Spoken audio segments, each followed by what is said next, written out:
спонсоров. Все вместе можно мотивировать, поздравления как написать. Так как стать спонсором, это, то есть, это наставником, сопровождение какого-то партнера, это такой мини-праздник, так как начинаете какую-то новую жизнь. И это не просто так игрушка, так как продажи, что вы закончили продажи и все отношения заканчиваются. Именно здесь начинается вся работа. Так что я хочу действительно поздравить всех спонсоров, всех тех, у кого есть 1, 2, 3, 4. Это совсем не важно, сколько людей у вас в структуре. Это значит, что вы уже теперь мини-лидер такой, и вам уже нужно вести вот этих вот людей, которые, может быть, слепые, хотя совсем ничего не понимают. Возьмите их за руку и ведите их к тому месту, где они должны быть завтра, где послезавтра. И вот такое следующее место, и я всех еще раз приглашаю, это мероприятие в Питере. Приедьте туда, я уверен, что вы наполнитесь морем позитива, энергии и поймете, насколько грандиозный и масштабный наш бизнес. Следующее, как, может быть, многие уже знают или не знают, я в Израиле, и у нас буквально такой спонтанный визит был по определенным там нюансам, которые связаны с продвижением глобального Кайроса. Был финансовый директор от компании. Это было все так очень быстро, поэтому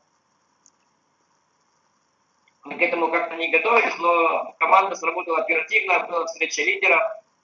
Скажу вам, что несколько таких новостей, то, что я могу опубликовать, что компания очень сильно работает на том, чтобы первая была платежная система от компании Kairos.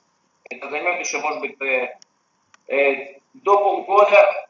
Скорее всего, это будет пораньше. И как только завершится этот этап с платежной системой, то закончится, в принципе, уже и логистика, и возможность покупки наших драгоценных инструментов, продуктов, которые есть Kairos. Это раутер, это телефон. Так, до тех пор, пока не будет платежной системы, это будет чуть проблематично продавать какие-то инструменты, какие-то аксессуары от компании, продукты. Подумайте, как люди будут на них платить. И вот именно сейчас вот это вот самая важная, основная такая вот цель компании, чем они сейчас очень усиленно занимаются. Это очень непростая задача. Одно дело это использовать для личного, как говорится, пользования продуктов, другое это распространять ее. Когда распространять идет речь, то уже идут очень много всяких нюансов, много всяких законодательств, которые нужно соблюдать. И, естественно, есть очень большая юридическая работа. И я вам ответил вопрос, который, может быть, у многих был, да, почему все-таки физическая компания где-то находится там в регистрации, там никто не сидит, как такое может быть. Я вам всем скажу, что вот у нас было в Израиле 18-го мероприятие, с тех пор финансовый директор Игорь даже не попадал к себе домой, потому что он все время ездит туда-сюда, туда-сюда. Он должен был быть вчера в Германии, но его подорвали, и он приехал в Израиль на подписание какого-то там еще договора с адвокатами по поводу того, что там связано с нюансами кредитной карты. То есть все люди, Алексей Кочерев, разработчик, который в компании тоже везде, все время в путях, в дорогах. То есть, в принципе, задумайтесь, если бы был бы этот вот физический опыт, кто бы в нем сидел.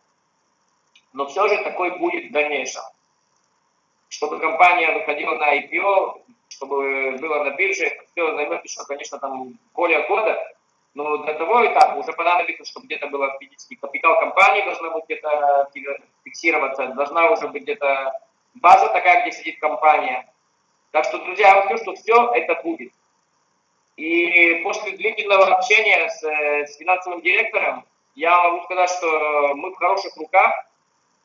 Человек знает, что он делает, человек буквально там летает по всему миру и с одним телефончиком управляет гигантской машиной, которая в день переводит уже, сейчас можно сказать, более 300 тысяч долларов в день.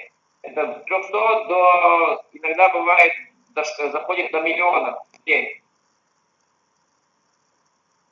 И я вам скажу, что действительно у человека есть ответы на все вопросы. Он четко знает, что компания делает, и я вам скажу, что компания никому ничего не обязана. И после вот такого длительного я вам говорю, что если у вас есть какие-то сомнения, если у кого-то перед вами есть сомнения, то поверьте, у этого человека или у вас будут сомнения всегда по поводу чего-то.